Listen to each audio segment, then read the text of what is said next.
বন্ধুরা, কলকাতার সব থেকে বড় রথের মেলা কোথায় হচ্ছে সেটা খুঁজতে খুঁজতে কিন্তু আমি চলে এসেছি ভিক্টোরিয়া মেমোরিয়ালের সামনে। দেখতে পাচ্ছ আমি কিন্তু এখন দাঁড়িয়ে আছি ভিক্টোরিয়া মেমোরিয়ালের সামনে। তো আমার লক্ষ্য একটাই, আজকে কলকাতার ফেমাস কোথায় রথের মেলা হচ্ছে সেটা খুঁজে বের করবো আর তোমাদের সঙ্গে শেয়ার করবো। তারা বললেন কোথায়? Park street. আচ্ছা, ওখানে কি সব থেকে বড় হচ্ছে?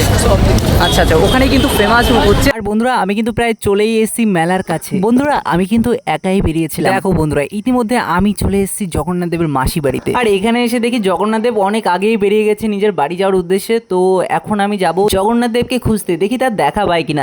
এই প্রভুকে স্বয়ং জগন্নাথ দেব পাঠিয়েছে আমার কাছে, আমাকে পথের দিশা হিসাবে নিয়ে যেতে। কারণ আমি যখন শহরের গলিতে জগন্নাথ দেবের রথকে খুঁজে বেড়াচ্ছিলাম, তখন হঠাৎই এই প্রভুর দেখা পাই। আর প্রভু আমাকে বলেছিল আমরা ওখানেই যাচ্ছি। তো আমিও বেরিয়ে পড়েছিলাম প্রভু আর তার সাথীদের সঙ্গে। তারপর কিছুক্ষণের মধ্যেই দেখতে পেলাম জগন্নাথ দেবকে, আর তার রথের দড়ি ধরতেই আমার সাথে ঘটলো সেই আশ্চর্য ঘটনা। খুব তাড়াতাড়ি পার্ট 2 তে শেয়ার করব সবকিছু।